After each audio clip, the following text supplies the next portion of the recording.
Hello beautiful dancers, namaste and welcome back for another appointment of our weekly A Cup of Tea. Today I would love to share with you my 4 top tips on how to create beautiful arm movements on stage.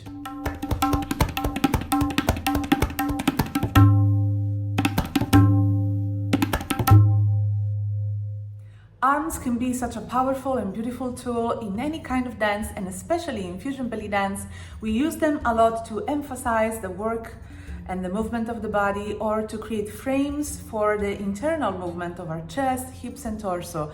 So today I would love to share with you my 4 top tips on how to create effortless, graceful and strong, beautiful arm patterns and arm movements in your dance routine. I'm Lamia Barbara. I am a Fusion belly dancer, Indian classical dancer and yoga teacher based in Italy, and I'm here to help you become a stronger, expressive and inspired dancer. If you're interested in any of these topics, I suggest you subscribe to this channel so that you don't miss all the contents that I share with you every week. These 4 tips are going to be a little bit weird, and that's usually the main tips that I give to my students, and they usually look at me like, seriously? But then they make sense totally, so stay with me until the end. The number 1 top tip is reverse gravity. What does it mean?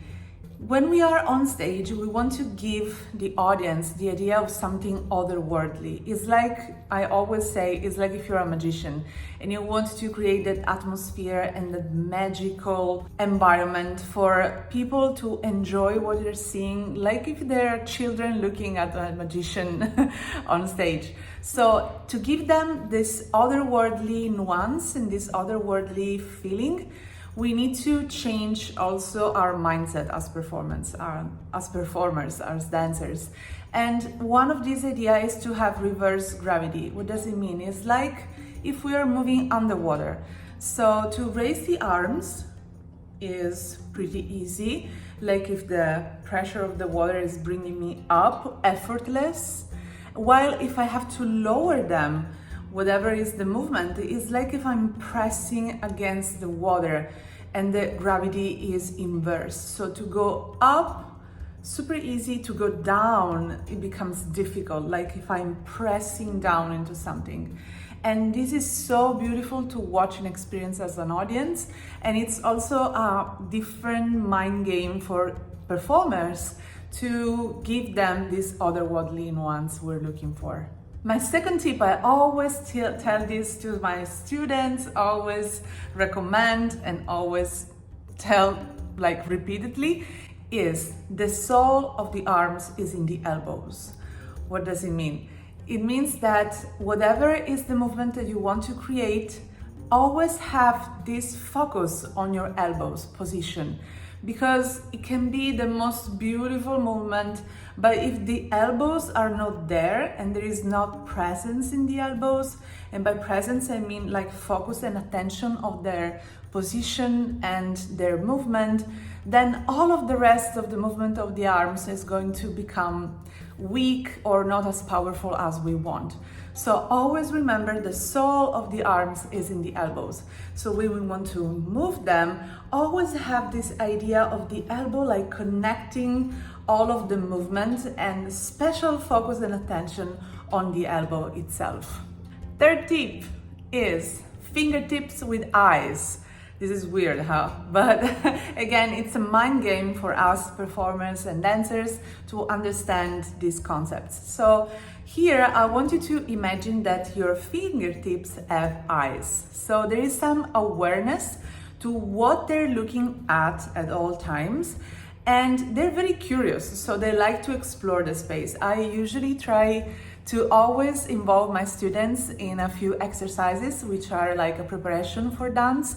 And a few of these exercises also have this idea, this concept of fingertips with eyes. So I encourage them, and I encourage you to here, to try this exercise of just imagining that your fingertips are very curious to explore the space which surrounds your body and see where they lead you.